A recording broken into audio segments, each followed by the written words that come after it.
The Making of a Nation, a program in special English.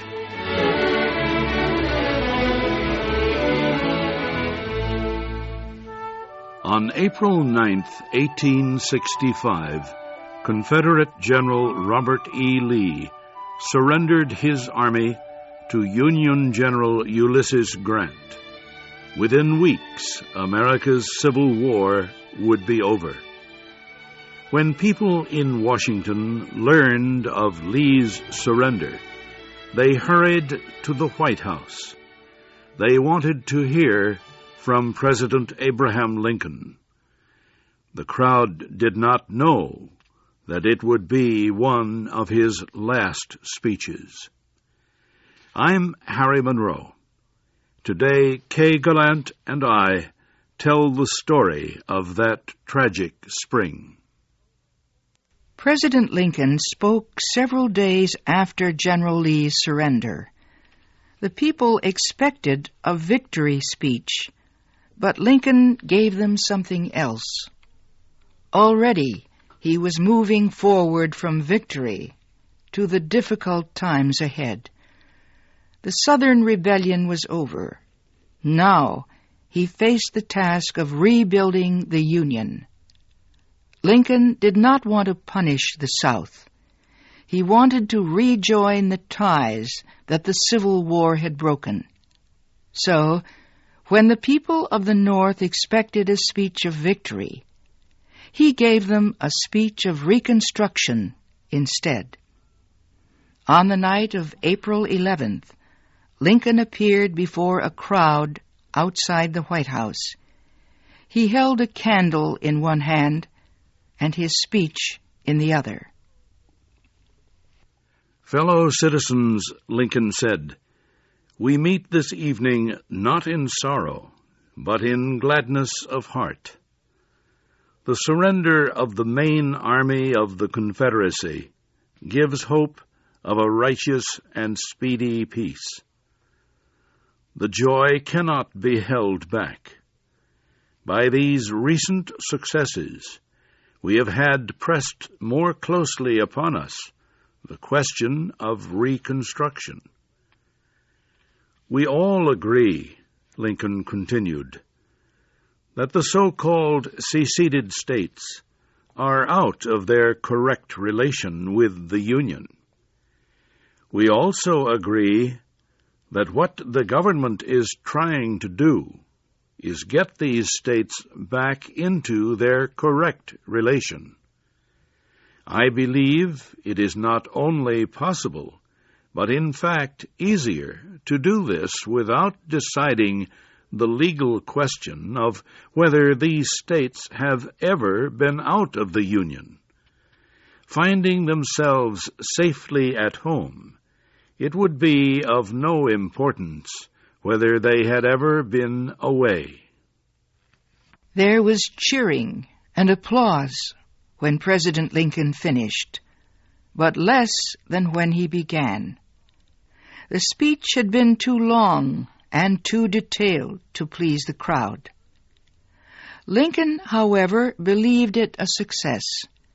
He hoped he had made the country understand one thing: the great need to forget hatred and bitterness in the difficult time of rebuilding that would follow the war.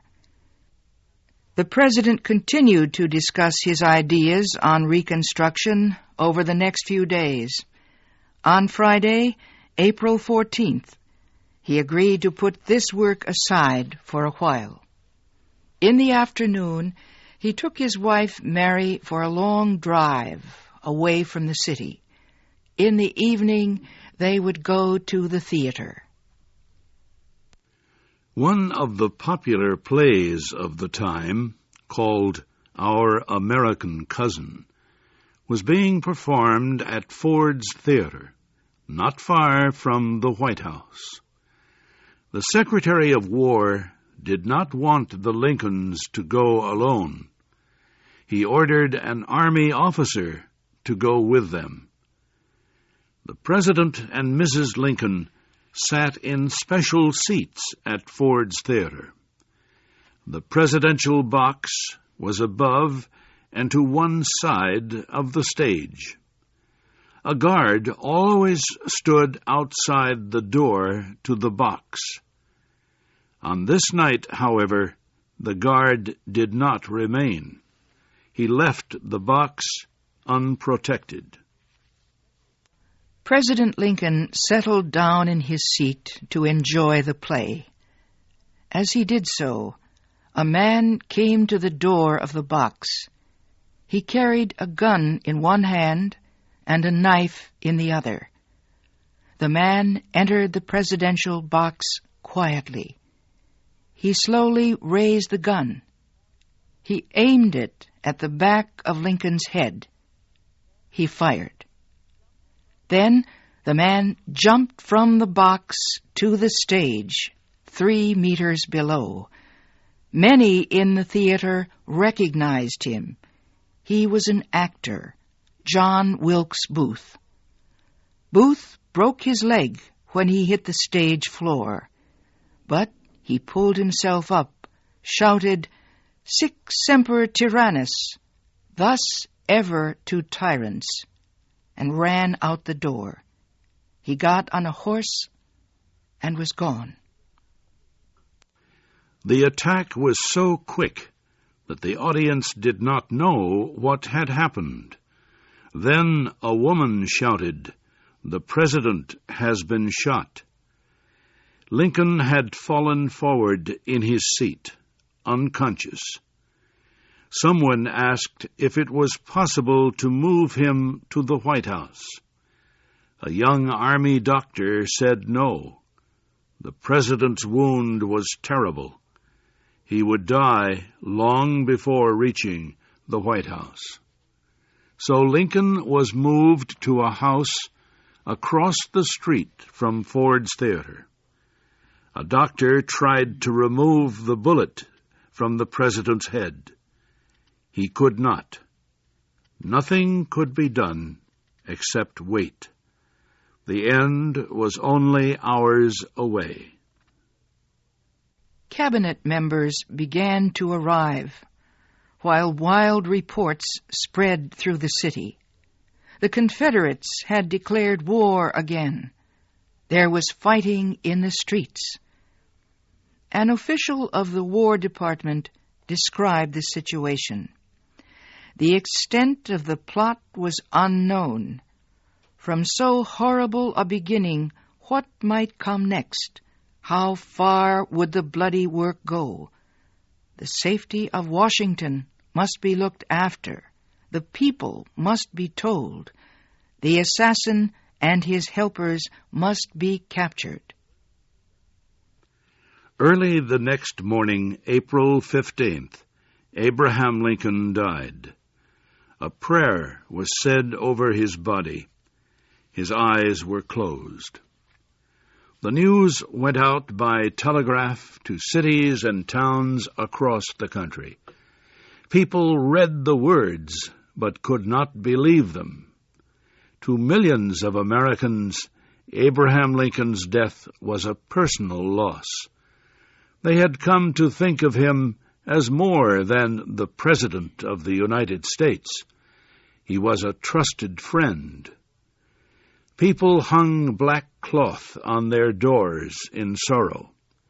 Even the South mourned for Lincoln, its former enemy. Southern General Joe Johnston said, "Mr. Lincoln was the best friend we had. His death is the worst thing that could happen for the South." Messages of regret came from around the world. British labor groups said they could never forget the things Lincoln had said about working people. Things such as, the strongest tie of human sympathy should be one uniting all working people of all nations and tongues. A group representing hundreds of French students sent this message: "In President Lincoln, we mourn a fellow citizen. There are no longer any countries shut up in narrow frontiers. Our country is everywhere, where there are neither masters nor slaves, wherever people live in liberty or fight for it. We look to the other side of the ocean to learn how a people which has known how to make itself free knows how to preserve its freedom. The assassination of Abraham Lincoln touched the imagination of America's writers. Many tried to put their feelings into words. Walt Whitman wrote several poems of mourning. Here is part of one of them. O Captain, my Captain. Here, Captain, dear father, this arm beneath your head. It is some dream that on the deck you've fallen cold and dead. My captain does not answer. His lips are pale and still. My father does not feel my arm. He has no pulse nor will. The ship is anchored, safe and sound, its voyage closed and done. From fearful trip the victor ship comes in with object won. Exult, O shores, and ring, O bells, but I, with mournful tread, walk the deck my captain lies, fallen cold and dead. Abraham Lincoln was assassinated in the spring. That is the time of year when lilac plants burst into flower throughout much of the United States. One of Walt Whitman's most beautiful poems in honor of Lincoln is called When Lilacs Last in the Dooryard Bloomed. Here is part of that poem. When lilacs last in the dooryard bloomed, and the great star early drooped in the western sky in the night, I mourned, and yet shall mourn with ever-returning spring. Ever-returning spring, Trinity sure to me you bring, lilac, blooming perennial and drooping star in the west, and thought of him I love. Coffin that passes through lanes and streets, through day and night with the great cloud darkening the land, with the countless torches lit, with the silent sea of faces and the unbared heads, with the tolling, tolling bells' perpetual clang. Here, coffin that slowly passes, I give you my sprig of lilac.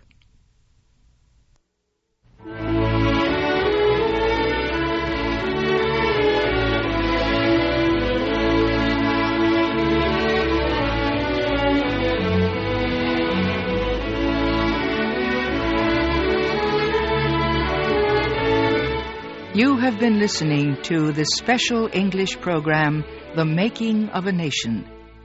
Your narrators were Harry Monroe and Kay Gallant. The poems were read by Shep O'Neill. Our program was written by Harold Berman and Frank Beardsley.